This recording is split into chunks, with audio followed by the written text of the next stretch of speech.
in the past, Matthew, in the run-up to the Brexit referendum happening, the result, the 2019 landslide, you've written in the past about national populism, you've written about the disconnect between Westminster and ordinary folk, but you've come back with a new book, Values, Voice and Virtue, which is almost like a temperature test of where we are today. And from what I can tell, having not yet read it, from what I can tell, you're kind of saying, actually, on many issues, our political class is even further apart than it was before Brexit.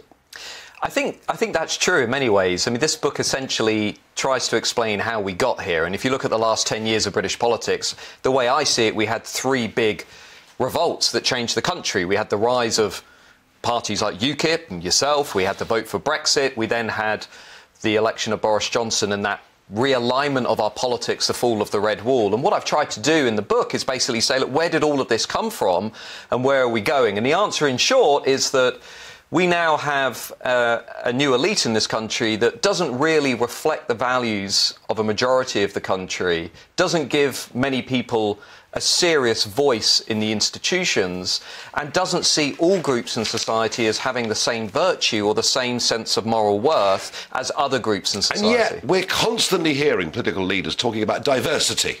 Right. You know, that we're given the impression that Westminster is now more diverse than it ever was before. Isn't that true?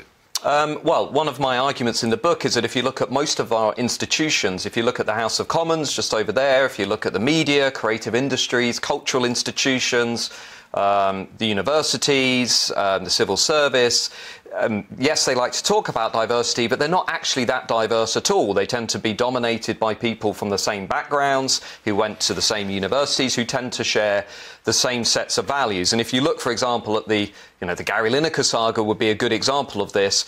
Often the worldview that is celebrated in these institutions is not held by people outside of those institutions. And on these new cultural questions, you know, the small boats crisis, Britishness, who we are, immigration, crime, that divide is as big today as it was at any point really in recent years. So in the book, what I'm trying to say is, look, I think we can do a better job as a country of trying to close these divides.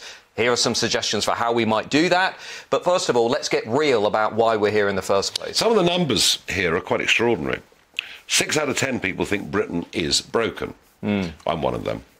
7 out of 10 think that the experts in this country don't understand people like them. That's a real disconnect.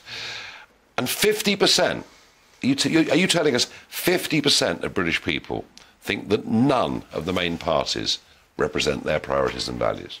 Yeah, there's millions of people. 50%. It depends how you ask the question. Some questions would suggest the numbers are even larger than that. Look, there are lots of people out there who are looking at left and right, probably watching this show and thinking nobody in politics speaks for me, nobody represents my values, nobody gives me a voice. This book partly is written for those people because I think if you look at our national conversation, if you look at the way we talk about Britain, you know, essentially you can only talk about Britain really if you're equating Britishness with diversity.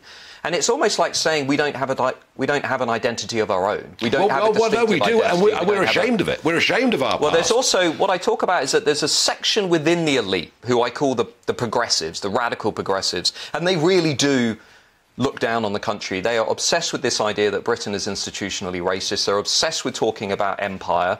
They are absolutely convinced that rights for minorities have not gone far enough. They need to go further. They're quite ashamed of their British identity, and they also disproportionately dominate many of the institutions. They represent about 15% of the country, but out there are lots of people who, even after Brexit, even after the 2019 election, are even still today saying they're not really in the conversation. They're not switching to Labour, by the way. No. They're not switching to anybody. They're giving up on politics. They're saying they're not going to vote at the next election. I mean, this is my big fear. We've got about a third of the country to 40% of voters saying, I'm just disengaging. I've had enough. I tried to change the system. I can't be bothered.